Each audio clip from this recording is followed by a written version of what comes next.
easy. It was stories. It would have been her 5th birthday party, and she had a Frozen themed birthday party, and it was kind of more about Kara's.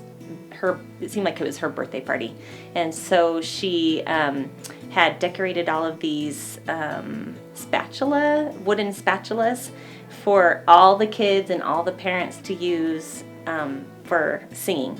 And there's this one time when Kara and actually Jill's husband, Terry Buteyn, got up and just started singing Ice Ice Baby to all of the kids. And like they were just rocking it like nobody's business. And it was like Kara looked like there's no way she could be sick. She just had so much energy, and her and Terry just sang their hearts out, changed the words when they needed to make it kid appropriate, and like it was the best time. It's frozen in my brain. I love that memory of Kara.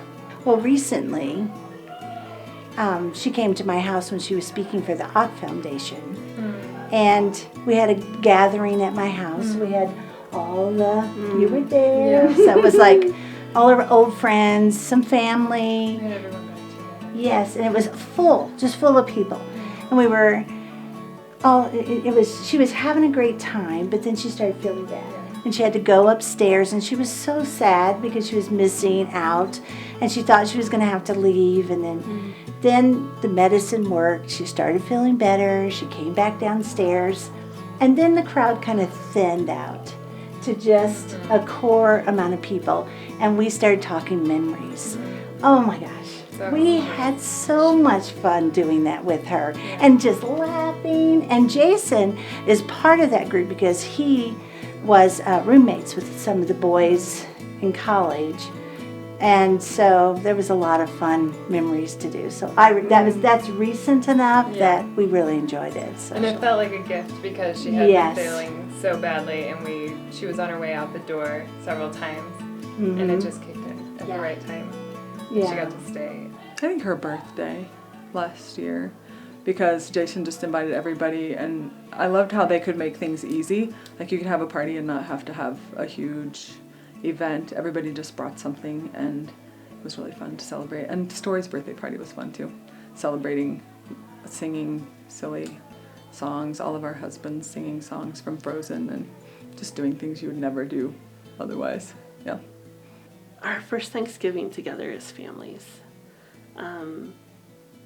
She had just lost her hair and just wanted a big family Thanksgiving. And so they came up to our house, and some dear friends came down from Denver, and just a house full of noise and cooking and just being able to live together for that weekend was just phenomenal. And most of our time together was just our families together, and it was just very comfortable, and just not the same mood. Without a doubt, her birthday party. That was just so much fun.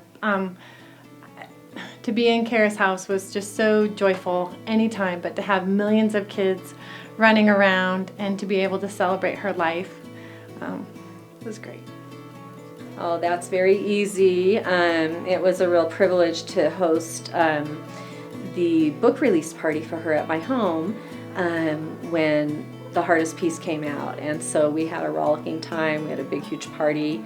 And Kara and I would text late night. She would say, oh, I just found these great barbecue sauces I can make. And she was a great cook. Many don't know that about her.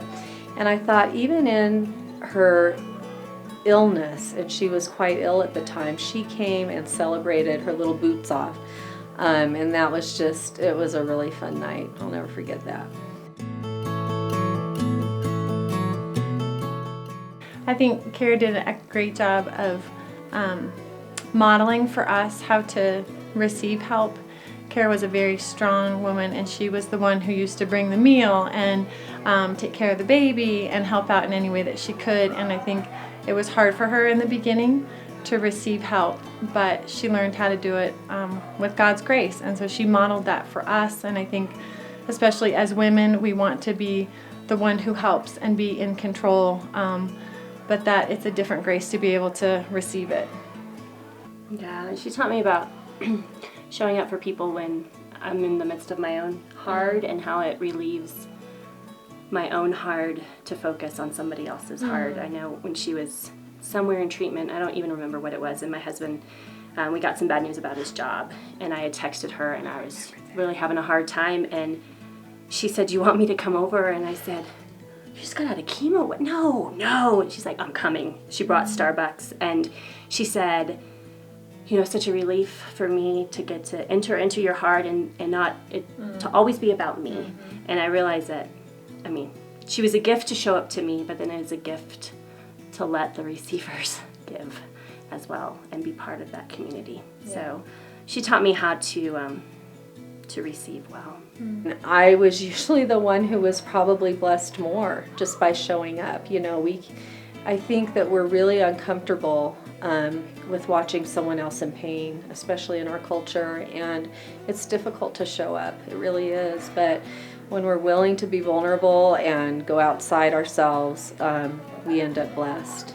I tend to shut down when I don't feel good, and I think Kara always encouraged me to fight the temptation to hide and retreat in those times, and to just remember that God wants us to love even during those times and be kind during those times, to invite people into our lives even when it's hard. I think Kara was really good at giving people freedom in friendship to be honest, and you knew that she would be honest with you. So it was easy to just come to her, and it was easy enough to say, "I don't know how to do this, and I don't know how to show up, and I don't know what I can do for you from so far away like I was." She gave a lot of grace and a lot of freedom in that, and that was freeing. Well, what I love about Kara is that she never lost her sense of humor, and that it was okay to tell a funny joke one minute and then to be in tears the next. And I think we often feel uncomfortable and we don't know if it's appropriate to laugh, if it's okay to still have humor, and she let us know from the get-go that that's what she wanted. And so you instantly felt comfortable with her, and she walked us through that awkwardness, I think.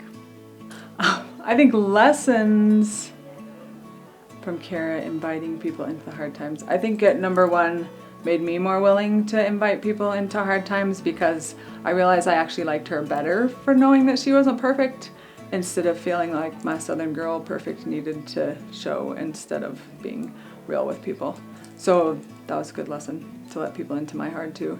And then also just the joy, realizing the joy of being in hard with someone, because I felt like I was a better friend with Kara, and that I was trustworthy and she was trustworthy, and that I had something to give, even if it wasn't exactly what somebody else had to give. Yeah, like a lot of the other girls said, she was just very inviting, and the minute you walked into her presence, you just felt at ease. You felt completely accepted for wherever you were in your own journey, in your own life, in your struggles. She wanted to hear just as much about our struggles as share hers, and just really showed me a wonderful example of what it means just to be real with people. I think it was, for me, it was just watching that play out. Because I got to just sit there and see how this child created this. You know, she set it in motion, and then I got to just see the joy of people coming in, and no one thought it was a hardship to serve her. People were lined up ready to do something. And I knew it was hard for her, because she'd say, "I want to be the giver. I want to be the giver." So, but she was very aware of the miracle that was happening around her. She was aware of it, and she knew that even though it was hard for her to receive it, she knew that it was a miracle. Because it wasn't something easy or normal, and it just played beautifully. It just played beautifully.